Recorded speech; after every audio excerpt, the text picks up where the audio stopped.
ദൈവനാമത്തിന് മഹത്വമുണ്ടാവട്ടെ. വീണ്ടും ഒരു മനോഹരമായ പ്രഭാതം നമുക്ക് ദാനമായി നൽകിയ ദൈവത്തെ മഹത്വപ്പെടുത്തുവാനും ഈ ഒരു പ്രഭാതത്തിൽ ദൈവത്തിൻ്റെ വചനത്തിൽ നിന്ന് അല്പമായി ധ്യാനിപ്പാനും ദൈവം നമുക്ക് നൽകി തന്ന നല്ല സമയത്തിനായി ദൈവത്തെ സ്തുതിക്കുന്നു, സ്തോത്രം ചെയ്യുന്നു.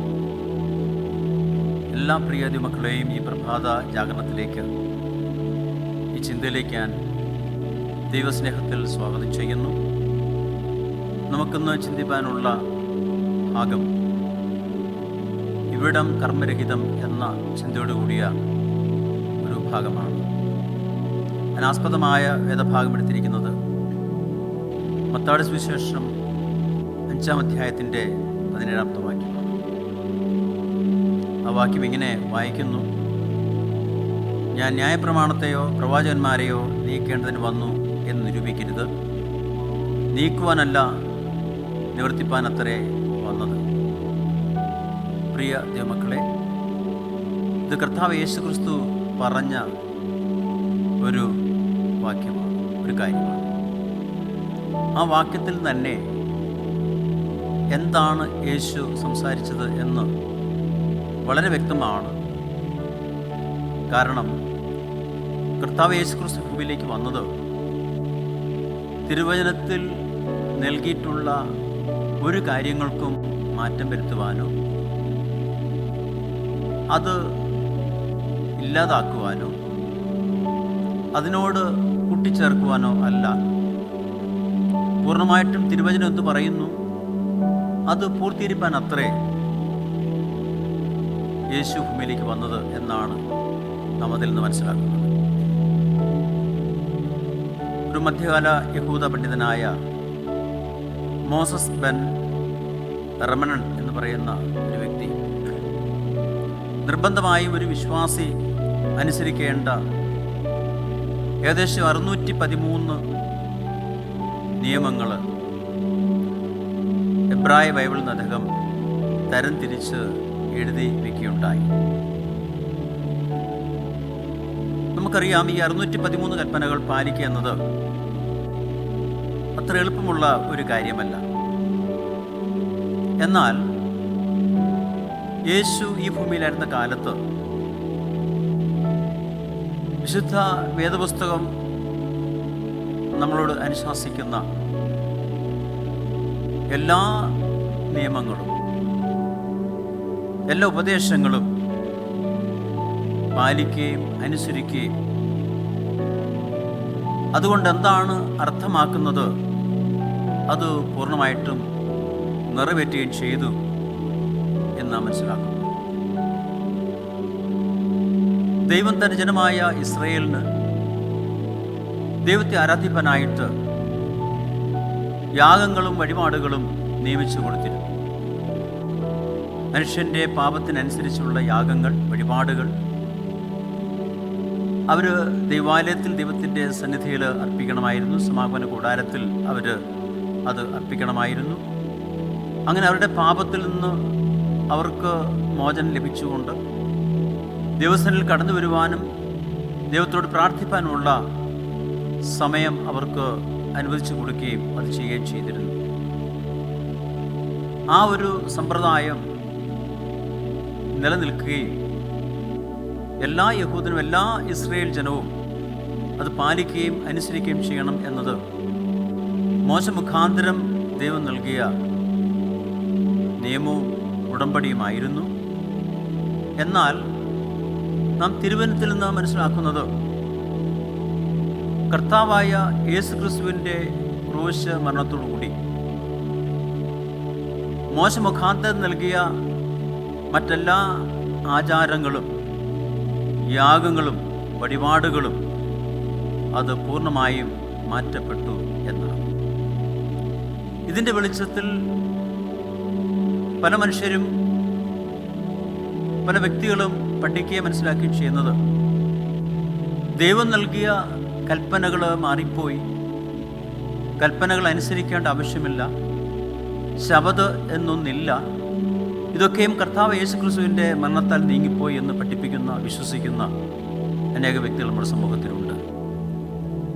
അത് തിരുവചന അടിസ്ഥാനമല്ല എന്ന് മത്തായി സുവിശേഷം 5-ാം അധ്യായത്തിൻ്റെ 17-ാമത്തെ വാക്യം നമ്മൾ വായിച്ചതുപോലെ മാത്രമല്ല, അതുപോലെ അനേക തിരുവചന വാക്യങ്ങൾ നമുക്ക് വിശുദ്ധ വേദപുസ്തകത്തിൽ നിന്ന് കാണുവാൻ കഴിയും. ഇതൊന്നും ദൈവം കൊടുത്ത കൽപ്പനകളോ ദൈവം മനുഷ്യനോട് പാലിക്കണം അല്ലെങ്കിൽ ഓർത്ത് ആചരിക്കണം എന്ന് പറഞ്ഞ വിശുദ്ധ ശബദോ അതിന് മാറ്റമുണ്ടായി എന്നല്ല. കർത്താവ് യേശുക്രിസ്തു കാൽവരിൽ യാഗമായി തീരുമ്പോൾ ഇബ്രായ ലേഖനം 10-ാം അധ്യായത്തിൻ്റെ 1-ാമത്തെ വാക്യം നാം വായിക്കുമ്പോൾ അവിടെ നമ്മൾ കാണുന്നത് അവൻ എന്നേക്കുമുള്ളൊരു യാഗമായി തീർന്നു, സകല പാപങ്ങളെ വഹിച്ചുകൊണ്ട് സകല മനുഷ്യരുടെയും പാപങ്ങളെ ഏറ്റുകൊണ്ട് അവൻ കാൽവരിൽ യാഗമായി തീർന്നു. അതിൻ്റെ അർത്ഥം അതിനപ്പുറമായിട്ട് ഒരു യാഗവും വഴിപാടുകളും കർമാചാരങ്ങളും ഇല്ല എന്നാണ്. മനുഷ്യൻ അതുവരെ അനുവർത്തിച്ചു പോന്നിരുന്ന എല്ലാ കാര്യങ്ങളുടെയും ഒരു പരിസമാപ്തി കർത്താവ് യേശുക്രിസ്തുവിൻ്റെ കാൽവരി യാഗത്തോടുകൂടി തീരുകയും അവിടെ കർത്താവിൻ്റെ മരണം ദൈവജനത്തിന് കർത്താവിലേക്ക് കടന്നു വരാൻ ആഗ്രഹിക്കുന്നവർക്ക് പൂർണ്ണമായിട്ട് ദൈവത്തിലേക്ക് കടന്നു വരുവാനുള്ള പ്രവേശിക്കുവാനുള്ള ഒരു വലിയ വാതിൽ കർത്താവ് യേശുക്രിസ്തുവിൻ്റെ കാൽവറി യാഗം നമുക്ക് തുറന്നു നൽകുകയുണ്ടായി. നമ്മുടെ കാണുന്നത് കർത്താവ് യേശുക്രിസ്തുവിൻ്റെ കാൽവറി യാഗ സമയത്ത് യെരൂശലേം ദേവാലയത്തിൻ്റെ തിരശ്ശീല മുകൾ മുതൽ താഴെ വരെ ചീന്തിപ്പോയി എന്ന് പറയുമ്പോൾ, അതുവരെ അതിപരിശുദ്ധ സ്ഥലത്ത് മഹാപുരോഹിതൻ മാത്രം വർഷത്തിലൊരിക്കൽ പ്രവേശിക്കുമായിരുന്ന സ്ഥാനത്ത് കർത്താവിൻ്റെ മരണം നമുക്കെല്ലാവർക്കുമായിട്ട് ദൈവസന്നിധിയിലേക്ക് കടന്നു വരുവാനുള്ള ഒരു വലിയ വാതിൽ തുറന്നു തന്നു.